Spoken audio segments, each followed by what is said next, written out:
We got London on the track. Whoa. Yeah, man, TIP in this motherfucker, me nigga. To the max with it. Rant. I count 6 shots. Hi, welcome to another episode of Self Chaos. Today we're gonna be doing a video on chaos in the Republic. So this will be episode 4 for that series, and yeah, as you can see in the title, I think it's pretty clear what I want to talk about. But we're not gonna waste time on it. I don't want to take too long, so we'll have a quick break and then we'll get right into the video. But before we go for our break, I want you to like, share, subscribe, ring the bell, do all the due diligence that YouTube usually needs from you guys, and we'll get right into the video.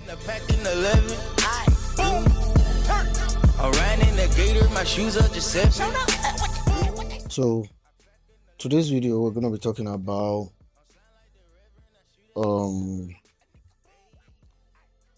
the new tax reform law that was passed last year by Tinubu's administration, and I really only want to talk about this because for me it came from a place of it's coming from a place of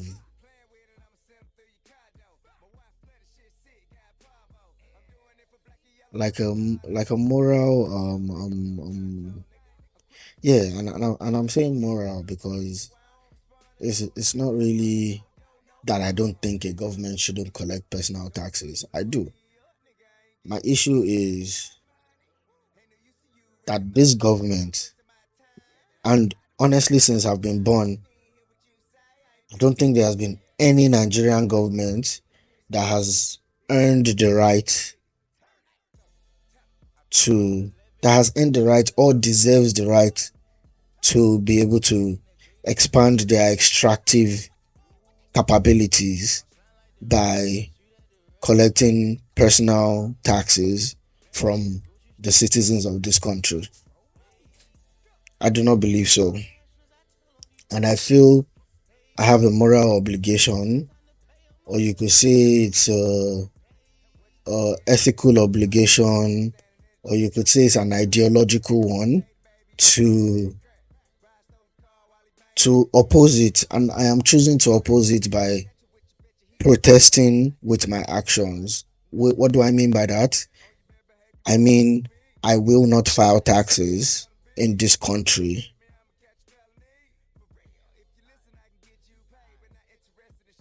I will not file taxes in this country until I believe the government is worthy to take that taxes from me. Yeah, and there are the things the government needs to do, in my opinion, to prove to me that they deserve taxes, and they are not hard things. They are not hard in the sense of the government being able to execute them, and neither are they hard in the sense of the people being able to verify that these things are done. And they are simple. They're just make sure infrastructure. They're simple. Make sure infrastructure is steady.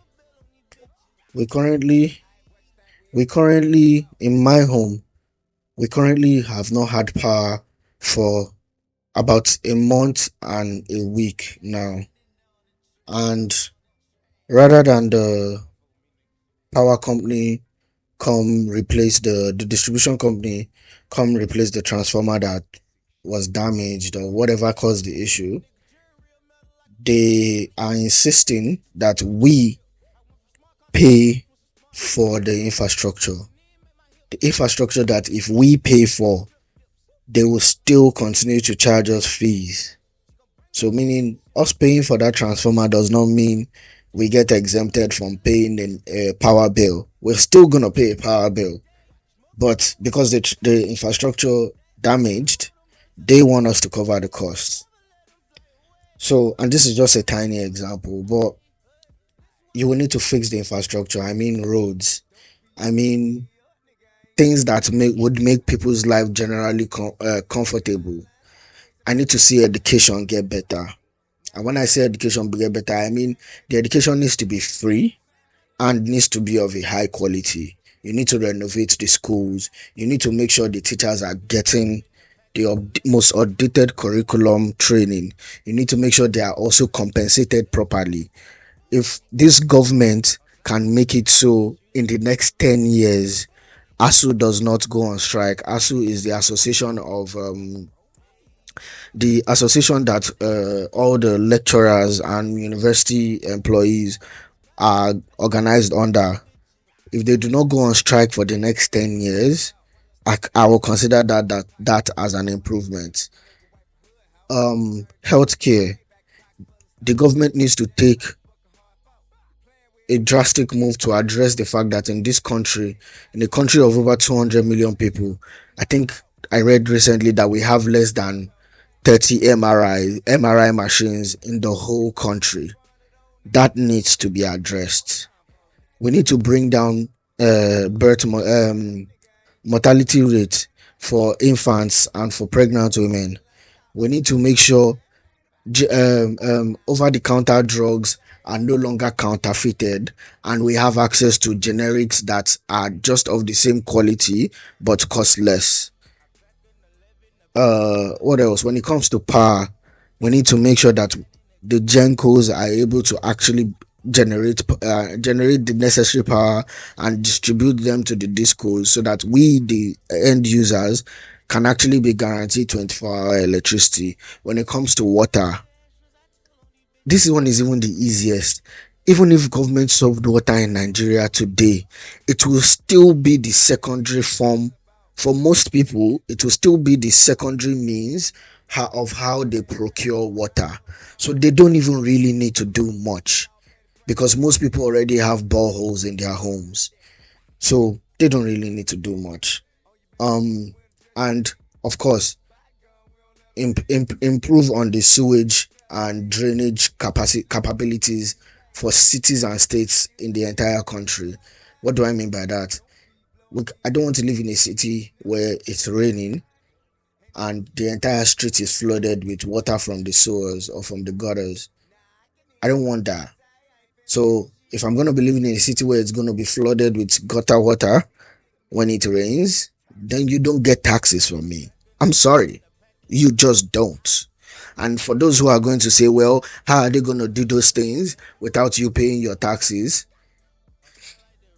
Tinubu just forgive. There was an audit that was done recently where what's the name of the National Oil Corporation, whatever their fucking name is, they couldn't account for. I think they said it was like something trillion naira. It was a ridiculous amount. Like when I heard it and me and my brother did the conversion, the money was enough that if they took that money that was missing, it could have paid off all of Nigeria's national debt. So yeah, don't come and tell me, oh, how would the government get the money? They will get the money. Recently, they just the federal government just approved a loan. President just approved a loan that was offered to them by the Deutsche Bank for over $500 million. Only God knows what they are going to use that money for, because in the announcement they never stated what the money was meant to be used for. So yeah, I don't really think most of these things I'm asking for they're that crazy. So I think I know this intro has been a bit long. I said I wanted this video to be short, so I'm just gonna get through it. On 26th June 2025, Tinubu signed 4 tax reform bills into law. They are being called the Nigerian Tax Reform Acts, and they came into effect January 1st this year. 4 bills, 1 consolidated tax regime, and a hard deadline attached to it.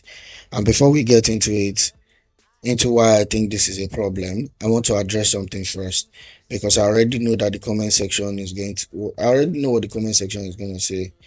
Well, other countries pay taxes too. Right. You are right. They do. That's a real sentence people have been saying out loud with confidence as if that's the conversation that we are having. Let me be very precise about what I'm not arguing. I am not anti-tax as a concept. Taxation as a principle, contributing to a shared public infrastructure is legitimate. Roads, hospitals, schools, security. I understand the theory, but that's not what's happening here. And acting like it is, that's the escape hatch I need you to close right now, because I'm not letting this video get dismissed on that basis. Here's what the Nigerian Tax Reform Acts actually do. Every taxable individual must now file, and that includes payee workers. If your employee is already deducting tax from your salary at source, you still have to file a personal return. Non-compliance means 100,000 naira penalty for the first month and 50,000 naira for every month after that, in a country where the minimum wage is 70,000 naira. And the broader reform consolidates all previously separate tax laws: income tax, VAT, capital gains, company tax, into one unified framework under the Nigerian Revenue Service. On paper, that sounds like administrative efficiency. In practice, it means the government has expanded its formal revenue reach again. Now, here's where I need you to actually sit with this. The government has had tax revenue for decades. It has had oil and gas revenue, one of the most resource-rich countries on the planet. It has received international aid. It has borrowed. It has collected levies and fees and tariffs and everything in between. And I am going to ask you a simple question. What did we get? Not what were we promised, but what did we get? Show me the infrastructure. Show me the hospitals that work. Show me the roads that don't destroy your suspension. Show me the consistent power supply. Show me the schools. Show me the security. Show me one time the conversion of revenue into public value that was actually felt by the average Nigerian. I'll wait. Because that's the argument. Not that taxes are bad.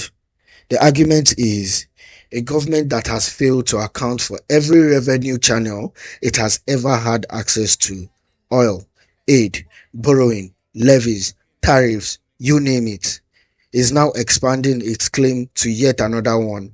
And the response from us, Nigerians, the people who are going to be required to pay this, is nothing. People are out here saying, well, they have to fund the government somehow. Like that's a defense. Like the problem was ever that they didn't have enough money. Nigeria is not a poor country. Nigeria has a government that receives money and cannot convert it into public services. Those are different problems. And you don't solve the second one by handing over more money to the first one. What genuinely concerns me, more than the law itself, is that Nigerians seem to have normalized this. The threshold for what we will accept keeps moving. We accepted the fuel subsidy removal that this administration implemented early into their first term. We accepted the naira floating, another thing this administration implemented early into the first term and has caused unseen and untold level of inflation in the country. We accepted every wave of economic pain with barely a collective whisper, and now we are here again, signing over another channel of our income to a government with a documented record of fiscal mismanagement, and people are out here calling it civic responsibility. There's a difference between civic responsibility and learned helplessness, and I'm not sure we know which one we are doing. Look, I'm not telling you what to do. I'm not a lawyer. I'm not a policy expert. I'm a guy on YouTube who reads and thinks and talks about things that matter. But I do know this: the first step to anything changing is refusing to pretend that things are fine when they are not.